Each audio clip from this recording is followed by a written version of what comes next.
우리나라 교계에 기초와 기본기를 무척이나 강조했던 목사님이 계셨습니다. 이름을 들어보셨을 수도 있는데요. 고 한경직 목사님이십니다. 지금도 서울 숭실대학교에 가면 이 한경직 기념관이 있는데요. 이분이 이제 목회를 은퇴하고 마지막 돌아가시기까지 남한산성에 기거하셨습니다. 굉장히 독특한 분이죠. 이분에게 가르침을 받기 위해 많은 사람들이 이 남한산성에 찾아갔는데 무슨 이야기를 해주실까 하는데 단 한마디밖에 안 하셨습니다. 그 목사님들 앞에 그 한경직 목사님은 목사님들 예수 잘 믿으시기 바랍니다. 이 한마디밖에 안 하셨습니다. 그러니까 기본기와 기초를 강조하는 거죠. 그러면서 거기 가르침을 받으러 온 목사님들이 황당해하자 조금 설명을 붙여 놓았습니다. 이렇게 이야기했답니다. 우리가 전하는 복음, 성경이 말하는 십자가의 도는 세상 이치에 역행하는 것이므로 목사님들 예수 잘 믿으시기 바랍니다. 그러니까 우리가 가르치는 십자가의 도와 복음이 성경적 가치관이 세상 속에서 살아가기에는 세상 이치와 역행하기 때문에 정신 차리지 않으면 놓쳐버릴 수밖에 없다는 겁니다. 그러면 세상의 이치는 어떻습니까? 강영안이라고 하는 우리나라 기독교 철학의 대가가 이렇게 글을 남겨놓았더라고요. 한번 들어보십시오. 여러분이 사는 세상입니다. 많은 사람들이 육식을 좋아하고 가죽 옷과 가방을 좋아한다. 우리가 그렇게 많은 동물들을 잡아서 요리를 해먹고 가죽을 벗겨 옷이나 가방을 만들면서도 아무런 양심의 가책을 느끼지 않는 것은 그 동물들이 사람보다 저등한 존재이기 때문이다. 우리가 소를 키우는 것은 소를 사랑해서가 아니라 잡아먹으려는 것이다. 이처럼 고등한 존재에 의해 저등한 존재가 이용당하고 희생당하는 것, 이것이 지극히 당연한 세상의 이치다. 그러니까 여러분이 살고 있는 세상은 자연스럽게 이것을 가르칩니다. 그런데 교회 안에 들어오면 전혀 반대의 것을 가르치죠. 내려놓으라고 합니다. 희생하라고 합니다. 예수님처럼 죽으라고 하고요. 우리가 가르치는 복음과 성경은 정반대의 것이죠. 그러니까 한평생 영혼을 돌보았던 그 목사님이 찾아온 사람들에게 해줄 말은 단 한마디밖에 없었습니다. 우리가 가르치는 예수님의 복음은 세상의 이치와 역행하기 때문에 정신 차리십시오. 매일같이 마음을 점검하십시오. 매일같이 내 마음을 들여다보십시오. 그래야 예수 잘 믿을 수 있습니다. 그러니까 이 이야기를 정말로 해주고 싶었던 겁니다. 근데 사실 우리가 이렇게 오후까지 모여서 나눠야 될 말씀도 이 부분 아닙니까? 우리는 이제 오늘 끝나면 이렇게 무서운 세상으로 다시 돌아가셔야 합니다. 그리고 그 속에서 세상의 이치와 역행하는 성경의 가치를 가지고 살아가셔야 합니다. 그러니까 옆에 계신 분을 격려하셔야 하고요. 다시 한번 이 시간 말씀으로 무장되셔야 합니다. 오늘 이 시간이 그러한 시간 될 수 있기를 주님의 이름으로 소원합니다. 자, 그러한 의미에서 오늘 우리가 함께 읽은 신명기 15장은 너무 중요합니다. 하나님께서 이제 가나안에 들어가서 정착해서, 그러니까 그 세상 속에서 살아갈 이스라엘 백성들에게 마음을 지킬 수 있게 주신 하나의 사회적인 시스템이었습니다. 여러분 잘 알고 계시는 안식년입니다. 그러니까 6년이 지나고 7년째가 다가오면 무엇인가 사회적으로 돌아가는 시스템이 하나 있습니다. 자, 성경에 이 시스템을 자세히 설명하는 부분이 네 부분 나옵니다.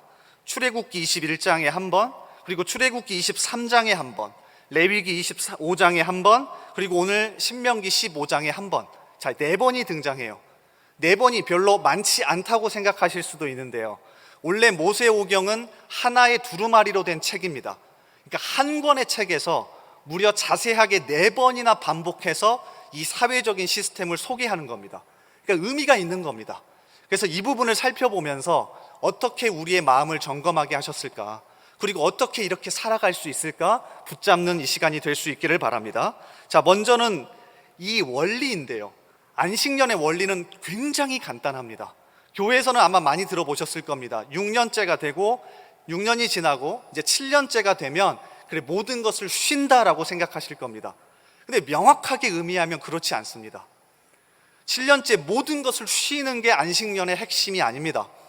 자, 1절 그리고 2절을 보십시오. 잘 보십시오. 1절과 2절을 다시 한번 우리 같이 읽어보겠습니다. 자, 시작.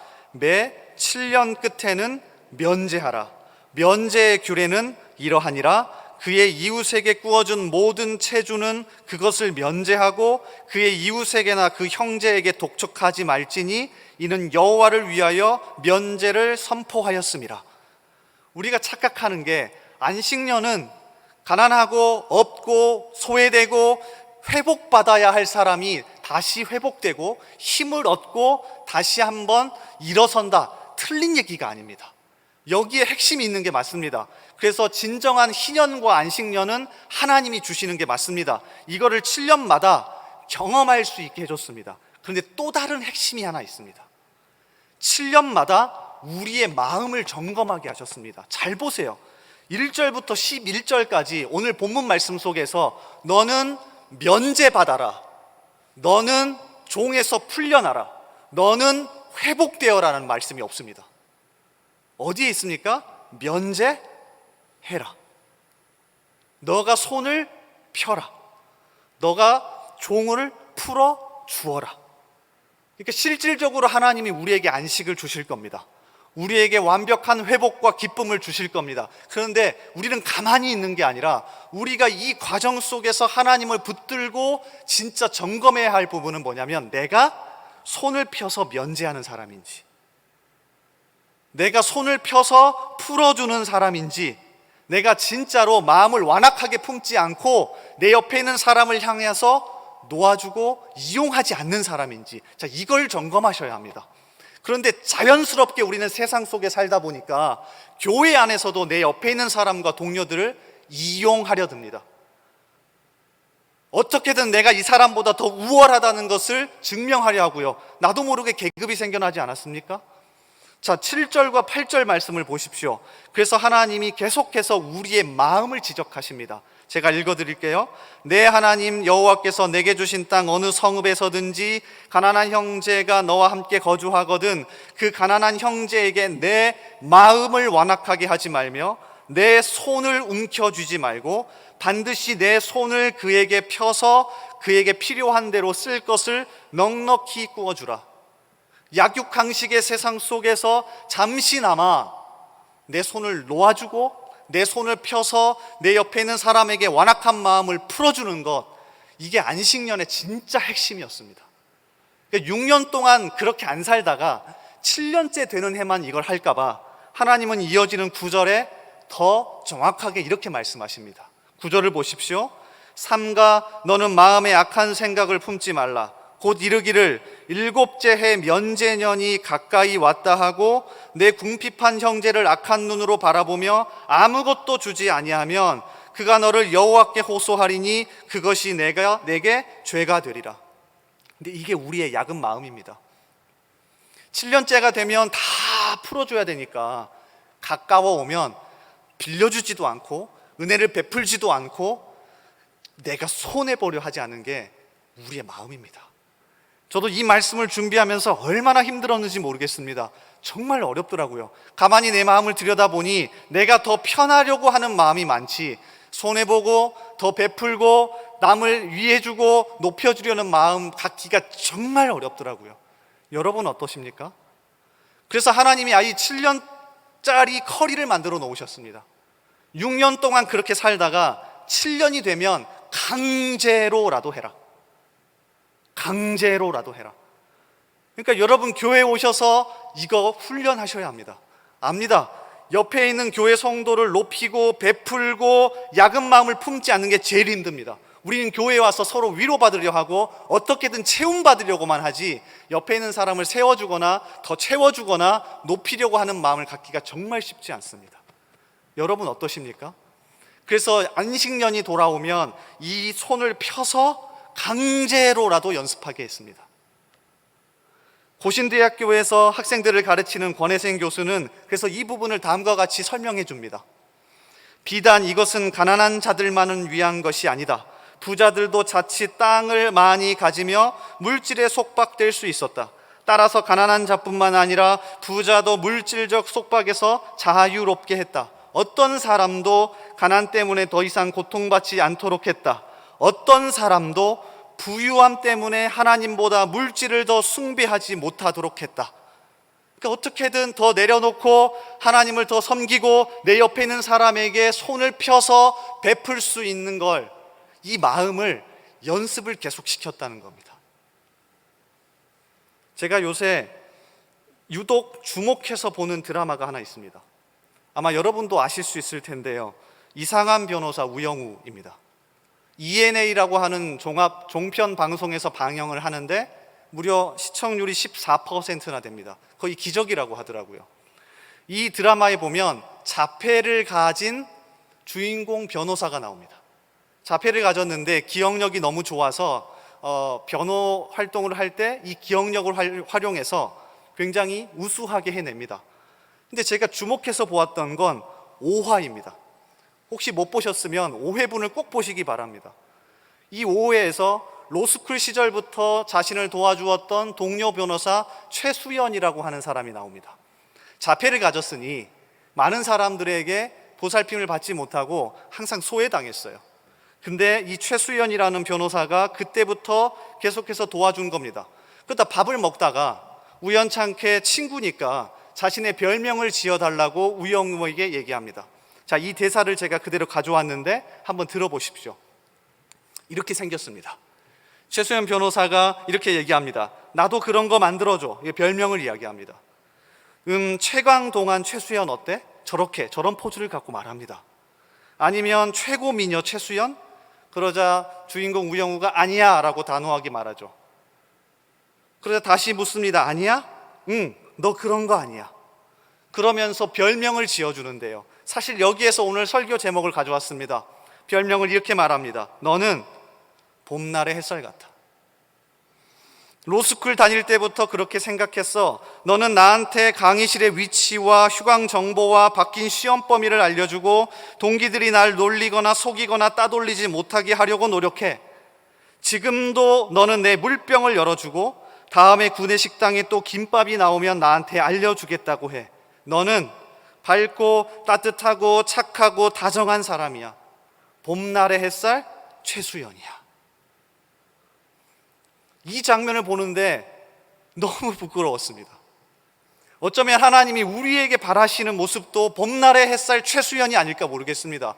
그거 아십니까? 이 단어가 난리가 났습니다. 얼마나 유명해졌는지 명사가 되어버렸습니다. 그래서 진짜 이 극 중의 최수연처럼 각박한 세상 속에서 그래도 손을 펴서 남에게 베풀고 남에게 손을 펴서 도와주는 사람을 이 명사로 봄날의 햇살이라고 부릅니다. 여러분 어떠십니까? 저는 요즘 이게 가장 힘들다는 걸 뼈저리게 경험하며 살아갑니다. 어쩌면 저는 교회 안에서 가장 실현하기 힘들다고 생각해요. 모두가 예수님 하나님을 이야기하지만 그 안에 내면에 어떻게든 저 사람을 통해서 내가 채움받기를 바라지, 어떻게든 내가 봄날의 햇살이 되어주기를 바라지는 않습니다. 그래서 간곡히 부탁드립니다. 세상이 말하는 약육강식 속에서 제발 약은 마음 버리십시오. 교회에 와서조차도 어떻게든 내가 더 얻을 수 있을까? 어떻게든 내가 더 손해보지 않을까? 어떻게든 내가 저 사람에게 얻어낼 수 있을까? 이 마음 내려놓으시고요. 서로에게 봄날의 햇살이 되어주십시오. 서로에게 봄날의 햇살이 되어주십시오. 이게 진짜 하나님이 우리에게 바라시는 모습입니다. 우리 옆에 계신 분을 보고 활짝 웃으시면서 이렇게 얘기해 보실까요? 내가 당신의 봄날의 햇살이 되어드리겠습니다. 보십시오. 벌써 잘 안 하지 않습니까? 쉽지 않습니다. 서로를 쳐다보기도 쉽지 않고요. 교회처럼 정면만 바라보는 공동체도 없습니다. 그런데 진짜 하나님이 바라시는 건 그 이스라엘 공동체 그리고 우리 안에서도 어떻게든 약은 마음이 아니라 조금 그 약은 마음을 내려놓고 옆에 있는 사람에게 손을 내밀어서 봄날의 햇살이 되어주는 것. 근데 쉽지 않습니다. 그래서 하나님도 오늘 말씀 속에 그것이 쉽지 않다. 그러면 어떻게 가능한지에 대한 그 실마리를 몇 가지 남겨놓았습니다. 아까 전에 제가 안식년에 대한 제도는 모세오경에서 4번 나온다고 했습니다. 기억나십니까? 네, 감사합니다, 장로님. 이 출애굽기 그리고 레위기 그리고 신명기 말씀에서 나오는데 이 네 군데의 말씀을 볼 때마다 공통적으로 계속해서 등장하는 건 땅입니다. 땅 이야기 해야 조금 집중하시네요. 그렇죠. 대한민국은 땅 이야기 아니면 할 게 없죠. 그런데 고대 근동도 마찬가지였습니다. 고대 근동에서도 땅은 신이 자신에게 베풀어준 은혜라고 생각했습니다. 그래서 아브라함이 창세기 12장에서 자신의 땅을 버리고 가나안으로 간 건 단순한 이민과 이주 정도가 아닙니다. 원래 갈대아 우르를 신이 자신에게 배정해 주었는데 이제는 하나님을 믿고 가보겠다는 전체를 건 결단이었습니다. 그래서인지 하나님은 안식년 제도를 주실 때마다 이상하게 또 땅 이야기를 합니다. 대표적으로 레위기 25장 4절을 보면 일곱째 해에는 그 땅이 쉬어 안식하게 할지니 여호와께 대한 안식이라 너는 그 밭에 파종하거나 포도원을 가꾸지 말며. 자, 우리가 이 부분 때문에 안식년이면 아무것도 안 한다, 쉬어야 된다 이렇게만 생각하죠. 근데 하나님이 강조하신 건 땅의 주인은 나고 내가 그 땅을 너에게 주었으니 나를 믿고 한번 그거 내려놔 봐라 라고 하시는 말씀입니다. 온 땅의 주인이 나이기 때문에 이것을 묵상하고 그것을 붙잡고 나아갈 때 내 옆에 있는 사람에게 약은 마음을 품지 않고 손을 내밀 수 있다는 겁니다. 너무 중요합니다. 그렇게 해서 오늘 말씀 속에서도 하나님이 땅 이야기를 진짜 많이 하십니다. 잘 보세요. 15장 5절 이하도 보십시오. 내 하나님 여호와께서 내게 기업으로 주신 땅에서. 7절도요. 내 하나님 여호와께서 내게 주신 땅 어느 성읍에서든지. 그렇게도 많이 하십니다. 그리고 10절은 아예 직접적으로 온 땅의 주인이신 하나님이 책임지겠다는 말씀의 선언입니다.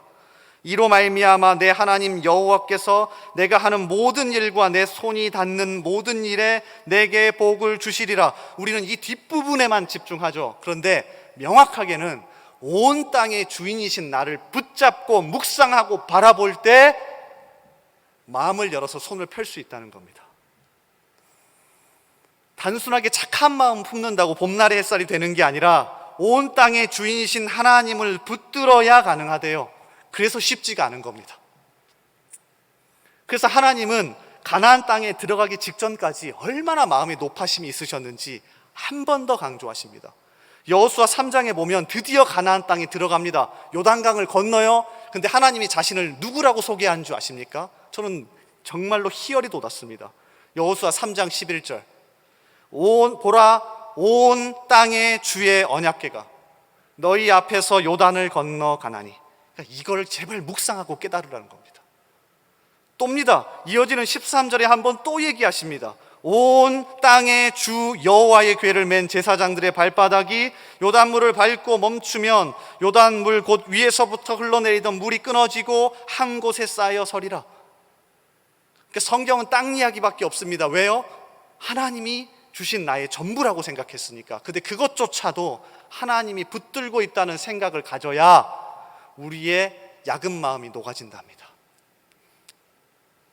이러한 부분을 잘 반영하는 찬양 한 곡이 있습니다. 저는 찬양을 잘 부르지 못해서 좋아하진 않는데 듣는 건 제게 좋아합니다. 그래서 어제도 저희 제자반과 함께 공유했던 곡이긴 한데요, 어노인팅이라고 하는 CCM 선교단체가 있습니다. 여기에서 지난 2014년인가요? 12집을 발매했는데 여기에 온 땅의 주인이라는 찬양을 수록했습니다. 혹시 아십니까? 이 찬양의 원래 원곡은 미국의 저명한 CCM 가수인 마크 홀이라는 사람이 작사 작곡했는데 원래 원곡의 제목은 Who am I예요. 그러니까 내가 누구인가. 근데 어노인팅이 이 곡을 가져오면서 번역을 달리 해버린 겁니다. 뭐라고요? 온 땅의 주인. 여기 신학적인 해석이 들어간 겁니다. 내가 누구인가, 그리고 내가 어떻게 살아가야 하는가, 이 부분을 해결하려면 온 땅의 주인이신 하나님을 묵상해야 가능하다. 정말 대단하지 않습니까? 오늘 예배도 그러려고 모이신 것 아닙니까?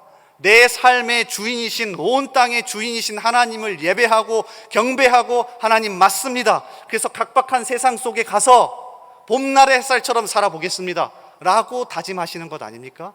그래서 지금 은혜 받으셔야 합니다. 지금 온 땅의 주인이신 하나님을 붙드셔야 합니다. 아니면 우리는 다시 각박한 세상 속에서 여전히 약은 마음을 가지고 살 수밖에 없고요. 그 마음 가지고 다시 교회에 오니 똑같이 옆에 있는 성도에게 약은 마음으로 대할 수밖에 없습니다. 부탁드립니다. 온 땅의 주인이신 하나님을 붙드시길 바랍니다. 가사를 제가 읽어드릴게요. 노래를 못해서 불러드릴 수는 없고요. 잘 읽어드릴게요. 온 땅의 주인 되신 주님이 내 이름 아시며 상한 맘 돌보네. 어둠을 밝히시는 새벽별 방황하는 내 맘 주의 길 비추시네. 나는 오늘 피었다 지는 이름 없는 꽃과 같네. 바다에 이는 파도 안개와 같지만 주는 나를 붙드시고 부르짖음 들으시며 날 귀하다 하시네. 나 오직 주의 것. 그러니까 우리가 예배에 나올 때마다 이 묵상이 반복되어서 하나님 맞습니다. 온 땅의 주인이신 하나님이 나를 안다 하시고 제가 그분의 자녀이네요. 이게 묵상되셔야 약은 마음이 아니라 넓은 마음으로 손을 펴서 옆에 계신 분을 대할 수 있습니다. 제발 이렇게 살아가는 저와 여러분 되기를 소원합니다. 너는 밝고 따뜻하고 착하고 다정한 사람이야. 봄날의 햇살 누구누구야. 이렇게 불려줄 수 있는 저와 여러분 되기를 주님의 이름으로 소원합니다.